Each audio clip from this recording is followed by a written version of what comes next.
Hey there, we're Talia and Ophira Edut, identical twins and astrologers. Welcome to AstroTwins Radio, where we bring the stars down to Earth. Happy New Year. It's the very first podcast, full week of 2025, and this is Ophi bringing you this week's action-packed transits. Today we're going to talk about numerology too, because at the beginning of every year, we start what's called a new universal year, where you add up the digits of the year, in this case 2 plus 0 plus 2 plus 5, and that gives you the number from 1 to 9 and its unique vibration for the year. So we're going to talk about the 9 universal year that we just entered, because that is the very end of a cycle that began in 2017.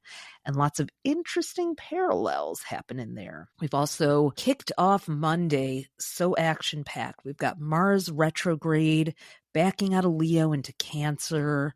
We've got a quarter moon in Aries, luckily bringing us a little balance. I kind of like this for the start of the week, but it's a whole lot of energy as we end this endless New Year's Eve, New Year's Day. Didn't it kind of feel like that? Like, I'm not mad at an extended vacation, but if you're itching to get back to it, we'll talk about how Monday is going to be helpful, and even more so on Wednesday when Mercury goes into Capricorn. And then the big news at the end of the week on 1/11, our favorite date, we've got the North and South nodes leaving Aries and Libra, the signs of war and peace, and moving into Virgo and Pisces in positions they were last in December 2007. I, for one, will not miss the Aries-Libra tension, especially the war part. We had a hell of a lot more war than we did peace, so it has been intense. It's been a lot for people to manage, so hopefully we've learned those karmic lessons and we can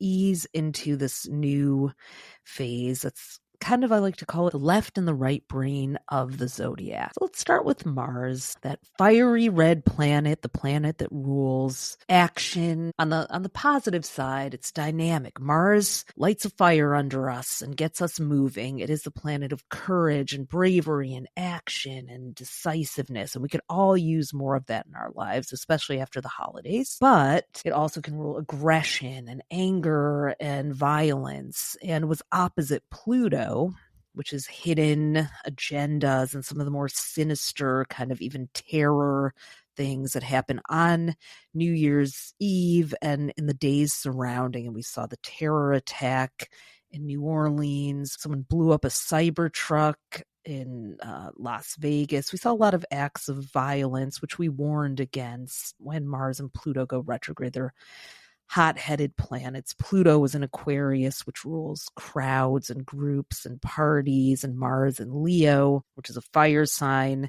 can be very extra explosive. So our hearts go out to the people who were lost and affected by any of these incidents that happened in the world.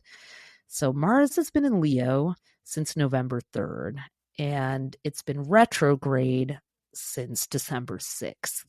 I didn't put a total damper on the holidays, but they were much more low-key for a lot of people. A lot of people I know got sick because Mars rules our vitality and life force energy. And Leo is our roar. So even now, as I'm recording this on the last day of Mars and Leo retrograde, I have a little tickle in my chest and a cough. RSV made a big spike, I know, in New York City and a lot of places. Now, that's also seasonal, but Mars retrograde does not help. So please manage your energy, because Mars is going to remain retrograde until February 23rd. But it backs into Cancer this Monday, the 6th. Now, what happens with retrogrades is the planet is passing the Earth in its orbit. And it's like when two cars pass each other on the highway at different speeds, and one of them appears to be going backwards because of the difference in speed. It's a physics thing that because we, as astrologers, measure the motion of the planets from our vantage point on Earth, it will look like Mars is backing through the zodiac in reverse. So the planets advance 1 degree at a time through the zodiac signs, going all the way around the wheel through the signs from Aries through Pisces. But during a retrograde, they will appear to reverse course and go backwards. So now we have Mars in Cancer. It's got to go backwards all the way through February 23rd, and then it's got to make up that lost time. So it's almost like if you ran down a block halfway and then remembered you left your wallet at home, ran back to get the wallet, and then had to make up and run back the way you had already gone for a second time because you had forgotten your wallet. That's what a retrograde is essentially like. So we're going to have Mars in Cancer until April 18th, even though the retrograde ends February 23rd. February 23rd is when it gets back to the house to grab its wallet. And then it goes forward again, February 23rd to April 18th. So it'll be a relief that it isn't retrograde, but really kind of its least favorite place to be. Mars is cranky in Cancer. It's what is called fall, which is a weakened position in Cancer. So Mars was last in Cancer from September 4th to November 3rd. Cancer is a sign of women, and we did have a female presidential candidate running hard during that time. And there were lessons learned, hopefully, that now that Mars is going to go back into Cancer, what did we learn and what can we apply from what we learned? It's kind of interesting because I feel like after Donald Trump won the election, people kind of stopped talking about Kamala Harris in a way. I think it was like a stunned silence. It's not like we totally stopped, but there was a video that just surfaced this week of her comforting a senator's son who said he was sorry that she lost, and she gave him a hug and said that we weren't defeated or something. And I was like, oh, I haven't really seen clips of her like that. It's like she kind of just, to my perception, just retreated back into this figurehead vice president duties role, like public servant role. There she is at a holiday dinner. Now she's a Libra, so I'm sure there was lots of processing going on underneath the polished surface, but it was almost like we called her a maven on mute. She's a maven in our I am system. If you read our book, The Astrology Advantage, we have our innovators, authorities, and mavens, and she is a maven. So the mute button came off in August when she became the presidential candidate, but it's almost like she retreated. And Mars retrograde in Cancer, interestingly, is going to be happening during the inauguration. So Mars, again, is anger. Cancer is women. There are going to be some angry women. And listen, you can vote for whoever you want to. It's a free country. We've gone over this. So please do not spam us with telling us that politics and astrology don't belong together, because as above, so below.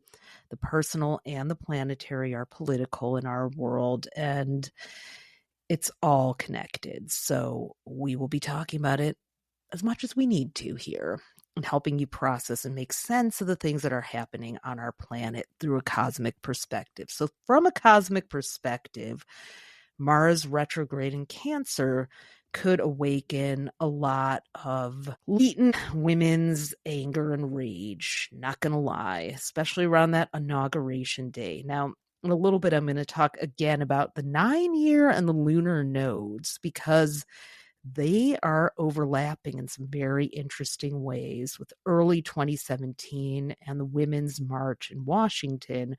We are about to have a rerun of that, and the nodes in the same signs but flip. Listen up, because I'm going to talk about that in a few. Also on Monday, the 6th, we do have Mercury, the planet of the mind and the thought process and communication, in Sagittarius, the big picture sign. But it's going to have a square, which is a challenging 90-degree angle, to Neptune in Pisces, which is imaginative, dreamy, visionary, but not exactly, the queen of type A executive functioning. So communication could get really spacey and muddled as we move back into the week and get back to work after the holidays. We're already going to be a little out of it, but this is not going to help. So I recommend don't try to go hard into the new year when you sit back down. Just really let yourself ease in, do some visioning, revisit some things that you didn't finish in 2024. What would you like to achieve at the end of the year? No pressure here, but what would be meaningful? What kind of an impact do you want to make this year? What would be miraculous? Because Sagittarius and Neptune are all about the impossible. It doesn't matter if it's practical or realistic. You do not have to worry about that.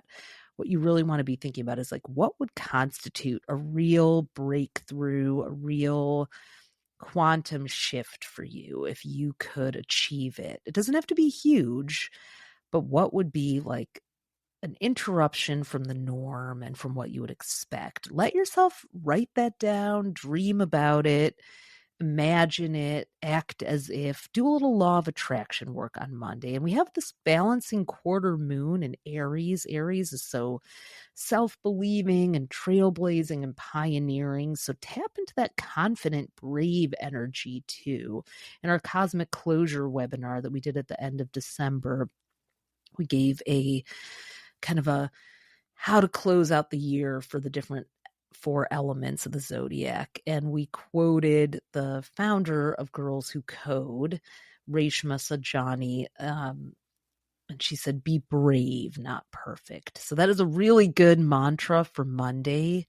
How can you be brave? One of the things I just did over the new year, I traveled to Mexico for a few days to visit a friend who kindly hosted us in her beautiful home. And I took a train. There's a train now, Train Maya in the Yucatan. And it was interesting to do that because I had to figure out how to get on a shuttle and not get ripped off by the fake taxi guys out front of the airport. And there were a few hiccups there, and make sure I got on the right train.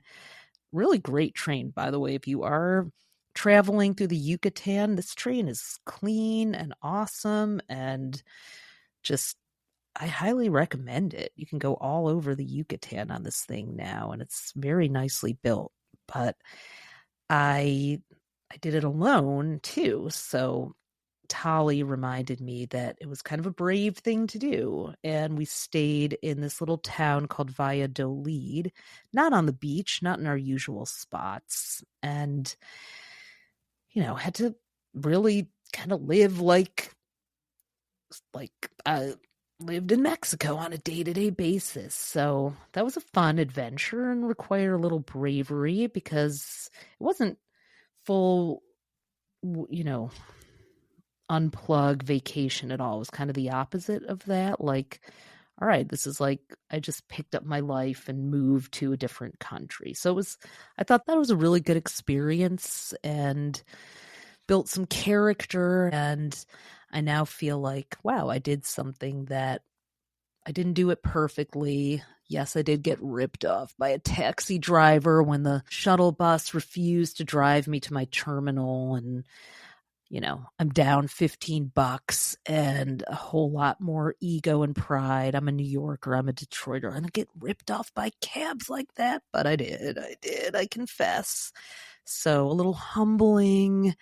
And those are some of the things that this week you may want to embrace. You have to be vulnerable and allow for some humility and some mistakes in order to grow, which is really a theme of what 2025 is going to be serving up for us as a 9 universal year. We are not going to get it right. We are not going to do things perfectly. We are going to be out of our depth more than we like, whether we want to or not. So the sooner we can kind of embrace that, and yes, an ounce of prevention is worth a pound of cure. So prepare, but also just go, sometimes you just can't prepare, and you go through something and you learn, and you become wiser and savvier.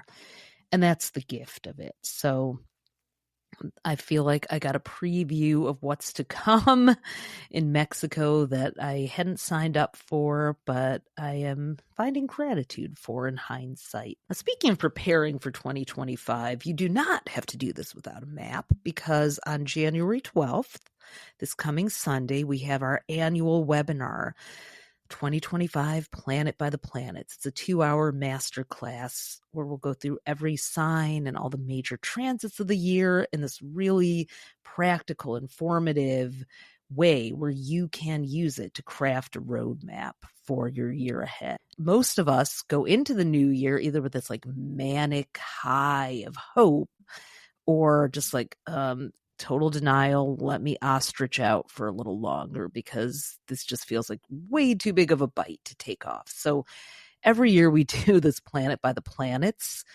webinar for 2 hours so we can help you know the energy that's available and plan accordingly. Like, for example, say it's going to be a strong career year, but maybe the second half of the year is better for moving. Maybe you're thinking about relocating somewhere, but the idea of doing it is overwhelming, or I'm just going to put my dream house on a collage. I'm not saying not to do that, but when, how, where, what, if we can get a little bit narrower, it makes it so much easier. It's going to help you avoid that post-resolution crash and give you a real roadmap. So if you want to join us, and I highly recommend you do, because, oh my God, starting your year off this way, why would you not?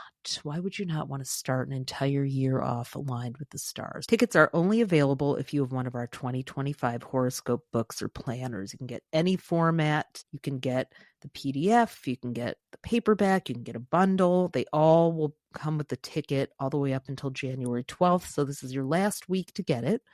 Sunday, January 12th from 1 to 3 p.m. Eastern. Make sure you get a copy of the book. Use the code NEWYEAR20 for an extra 20% off, and get yours in time to join us. So prior to that, let's talk about Wednesday, when Mercury, the planet of planning itself, goes into Capricorn. Capricorn loves a goal and loves a plan and loves architecting. So from Wednesday, January 8th until January 27th, you can get going on those goals, because Mercury is going to be in Capricorn and helping our minds really prioritize, create hierarchies, organize. I, for one, cannot wait. I am so ready for that. Ready for some order in this mental court. Now, drum roll, the big day that I've been talking about, Saturday, January 11th, 111, which will be the 1-year anniversary of my beloved dachshund Lulu's passing. She died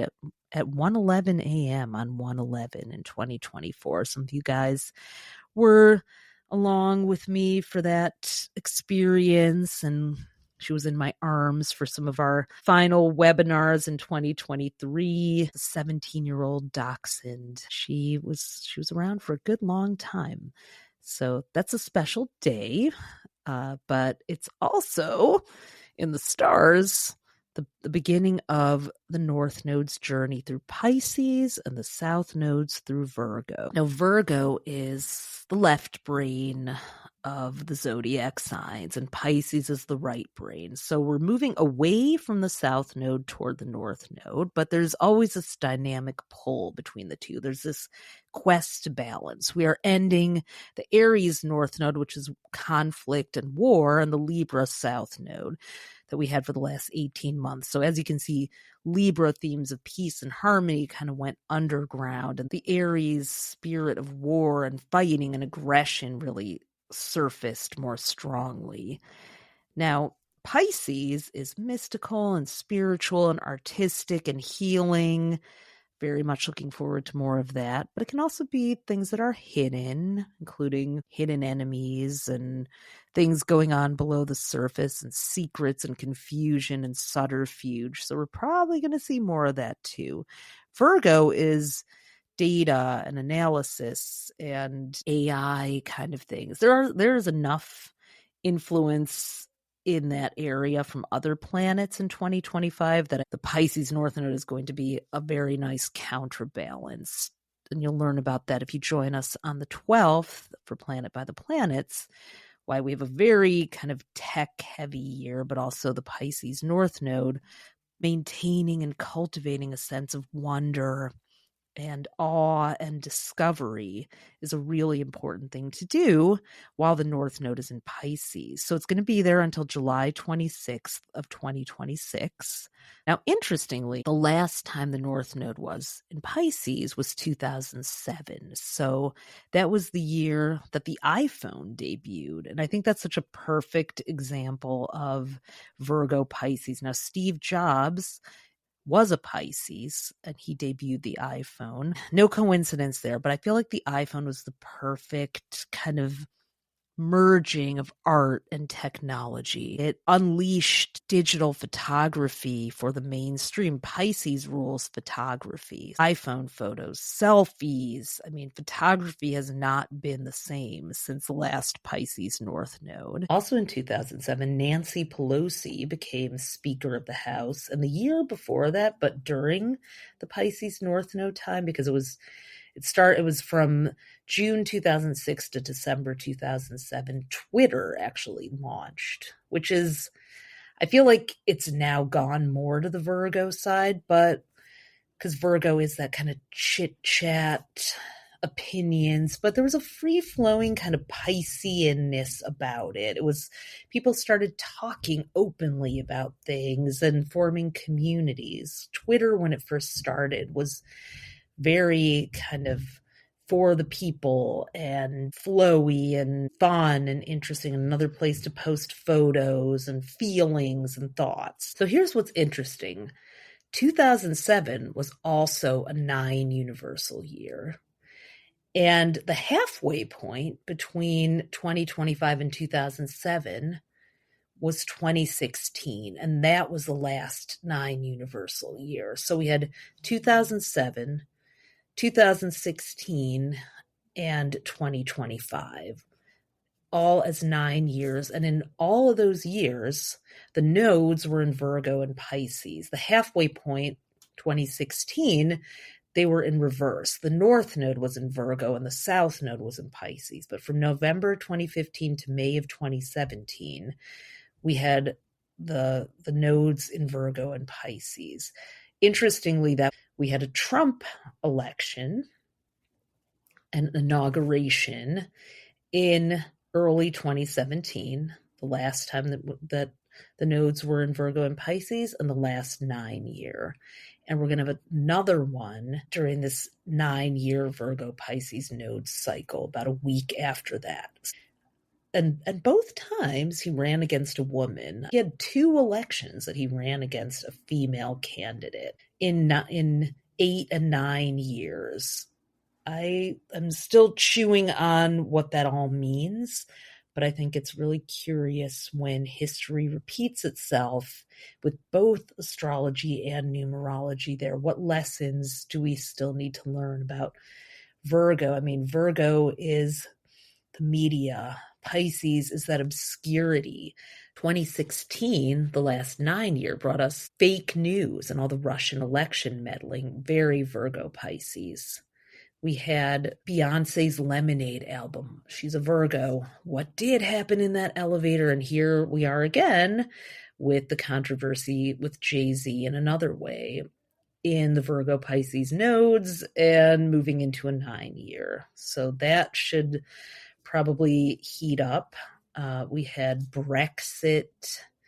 We had Hamilton, the musical, the last time too, in a 9 year. So a lot of kind of government themes, like, and Hamilton's, I mean, Pisces is so about music and theater and the arts, and Virgo, the clever writing of Lin-Manuel Miranda. I mean, that the sensation of Hamilton, do you guys remember when the tickets were like thousands of dollars and you couldn't get them for months? I mean, I don't know that there's ever been a sensation quite like that around a musical. My daughter was in elementary school and all of her friends were singing it, and it was like getting to go to the Taylor Swift Eras tour to get Hamilton tickets. So I wonder what will be of that. maybe wicked, but I don't know. I'm going to say it. You might hate me, but got a little wicked fatigue. I love the friendship. I love the Cancer, Capricorn opposite sign friendship of Cynthia and Ariana. I love everything about it. But we have to wait a year for the sequel, so let's not use up all our wicked cred here, guys. Let's see if we can do something a little different than what we're saying. We got it. Your besties, Alphaba, all of that. But I don't know. We'll see. I may be an unpopular voice, especially because Pisces is pretty mystical. So I feel like the Pisces North Node will love a witch. And Mars and Cancer too. Maybe we just need more witches. Maybe we need to use our witchcraft to change some laws and full circle back to Mars retrograde in Cancer and what that could bring with the awakened anger of women. We shall see. Maybe Ariana Grande and company will be leading us all on our broomstick ride to justice. Hey, she's pretty political and outspoken, and I love that about her. And I don't care who takes up that mantle as long as someone does, because Lord knows we need it. So we are moving into quite a new era, 111, and it will be great to be together on the first full day of the North Node in Pisces, creating the year ahead with you in our Planet by the Planets Masterclass. Please don't wait, because that free ticket's going away January 12th, and this is your last week to get your book and your complimentary ticket. Also, if 2025 is the year that you're thinking about learning astrology, learning how to read a birth chart, we are bringing back Become Your Own Astrologer. I know we've mentioned it on a couple other podcasts. We are this week, for a couple of days, going to open early enrollment only to people who are on our wait list. So I'm going to drop the link to both the books and Become Your Own Astrologer in the show notes. If you want to learn how to read astrology charts like a pro and even professionally, our 8-week Become Your Own Astrologer Mastery course is beginning again on February 22nd, 222. We love an angel number. It just rocked so hard in 2024. We loved teaching the people that we did. We certified people, really, truly delivered on the promise of helping people finally learn how to read birth charts confidently without feeling like an imposter.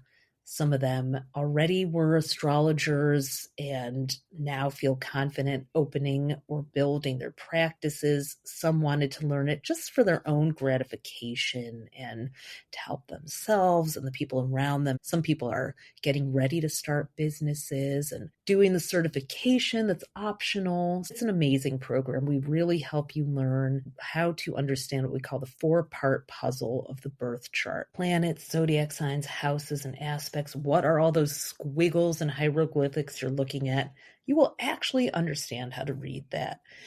And we're going to do our level 2 again, oracles, if you want to go on for another 8-week journey with us and learn advanced astrology from predictions to relationship, compatibility charts, solar returns, which are the birthday charts, progressions. We have a brochure and a syllabus. You can see the prices, you can see the dates and everything. Head over to astrostyle.com/BYOA. Check out the brochure, get your name on the wait list, because later this week we're going to open up for 24 to 48 hours early enrollment, and then we're going to close it so our most interested people can have first dibs at being part of the course.